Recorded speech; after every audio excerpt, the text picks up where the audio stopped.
Hello guys! Welcome back again dito sa aking YouTube channel. So for today's video, update ko sa inyo guys ang puhunan at bintahan ko ng aking bigas at itlog. So ngayon guys, hindi pa rin bumaba ang itlog. Mahal pa din ngayon dito sa amin. So ang bigas naman, i-share ko rin sa inyo kung magkano na din ang aking puhunan at bintahan. So ayan guys, keep on watching. So ito guys, ito yung itlog na napamili namin kagabi. So, 2 tray ang aking binili. So, hindi ito masyadong kalakihan. So, hindi ko na lang ito bubuksan. Ito ay large. So, nabili ko ito guys sa Shoppers Mart. Ayan. So, ito yung kanyang puhunan. Ito. 279 per tray. So, medium at large. Magkasama na ito guys. Kasi, ang medium nila at saka large ay iisa lang ang presyuhan. So, mamimili na lang tayo guys ng mga malalaki para makakuha tayo ng malalaking itlog.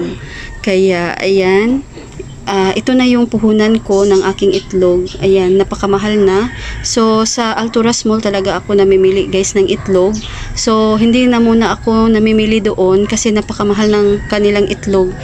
Umabot na guys ng 295 pesos ang kanilang large at 279 naman ang medium, kaya hindi muna ako doon namimili. Dito muna ako namili sa Shoppers Mart kasi mas mura sila. Ayan, 279. So 279 less 295. So mas lamang guys ang presyuhan sa Alturas Mall ng 16 pesos. Ayan, kaya hindi na ako namili doon.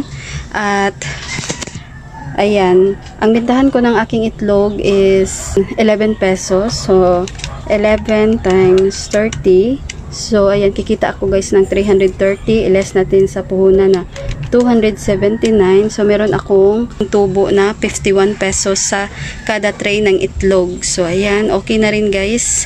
At least meron tayong kikitain. So ayan guys, ito yung aking puhunan at bintahan ng aking itlog. So dito naman tayo guys sa aking tindang bigas, sa aking tindahan. So ito yung aking tinitinda, itong Washington. Ayan, ito yung kanyang kulay ng sako, kulay yellow. Then ayan, namili kami kagabi ng isang sako kasi ito na lang ang natira sa aming bigas na isang sako. Ayan, then ito naman nirepack na ito guys ng tag-1 kilo.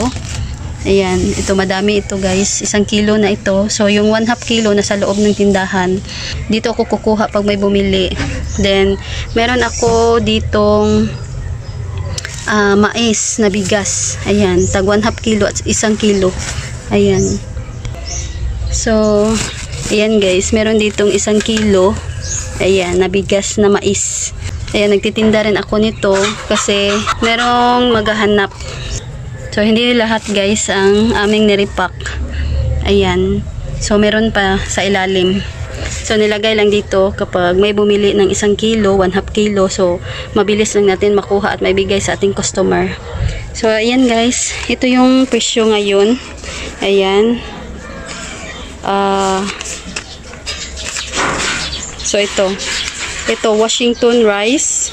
So ang aking puhunan nito is 2,650. So ayan guys, ang puhunan ko ng bigas is 2,650. So ang bintahan ko is 61 pesos ngayon. Ayan, kasi mahal na siya. Then nagpapahakot pa ako guys at ayan, nagpapakyaw pa ako ng tricycle dahil sa bigas kasi mabigat. So ito yung aking presyuhan sa aking tindahan. Kaya titingnan natin guys kung magkano ang kita ko dito. So 61 times 50 kasi 50 kilos ang laman ng isang sako. So ito guys ang kalalabasan, 3,050. Ayan ang kikitain ko sa isang sako ng bigas. So iles natin sa puhunan na 2,650. So kikita ako guys ng 400. So ito nasa 15% mahigit yung aking patong dito. Ayan. So ayan guys, ito yung aking presyuhan sa aking tindahan. So ayan guys, hindi na tayo lugi sa ating pamasahe at sa paghakot ng ating bigas kasi malaki-laki ang ating kinikita dito sa isang sako ng bigas. So ayan guys, ito lang yung share ko sa inyo for today's video. So Mabilis lang tayo ngayon guys kasi may nagpapasounds na dito. Kaya ayan, dito na lang muna ang aking video for today. So ayan guys, thanks for watching.